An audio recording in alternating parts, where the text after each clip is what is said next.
di sisi Allah Subhanahu wa Ta'ala.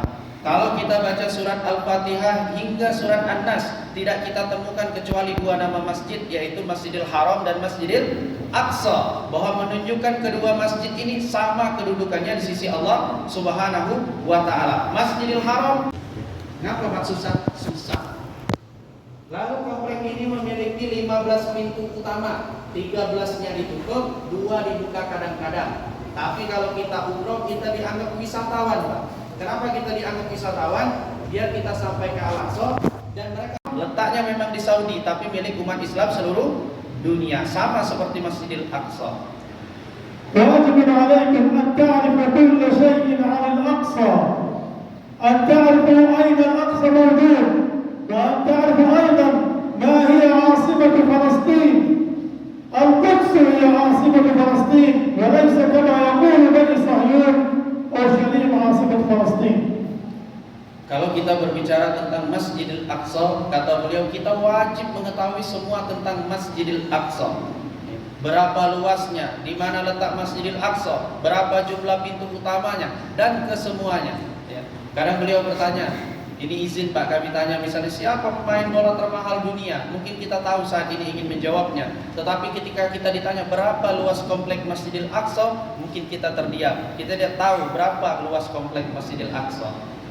وأيضا واجب عليكم أن تعرفوا أن الأقصى هو كان قبلة المسلمين الأولى قبل الكعبة. كان النبي صلى الله عليه وسلم يصلي بالصحابة الكرام متجها إلى الأقصى هكذا، ومنع الدواء والعناد والغذاء والماء عن غزة.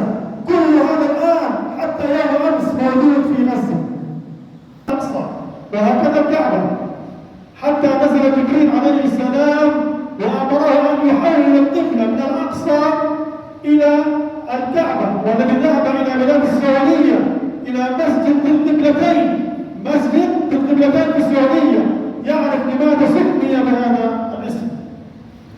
Bahwa rahmati Allah Subhanahu wa Ta'ala, penting juga kita ketahui bahwa Masjidil Aqsa adalah kiblat pertama umat Islam. Sebelum kita bisa ditembak mati, mungkin bapak-bapak, ibu-ibu, atau bapak-bapak belum pernah melihat bagaimana saudara kita di dalam masjid lagi sedang sholat khusyuk-khusyuknya, Isya misalnya lampu dimatikan lalu ditembaki.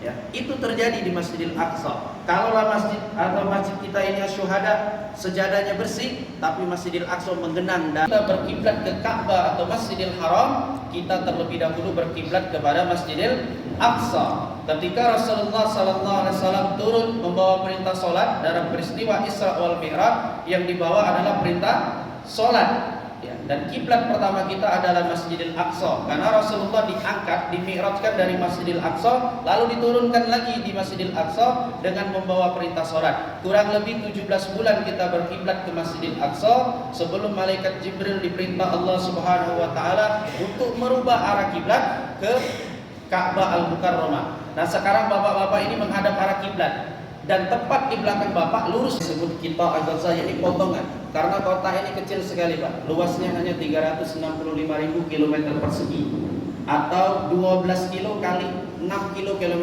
persegi. Ya, mungkin kurang lebih seperti Banda Aceh atau besar. Ketika Nabi Muhammad SAW turun di Masjidil Aqsa, maka masjid ini menjadi masjid yang sangat berkah. Pak, sholat di Masjidil Aqsa, 1 kali sholat pahalanya sama dengan 1000 kali sholat. Jadi nanti kalau bapak berkesempatan umroh plus Al-Aqsa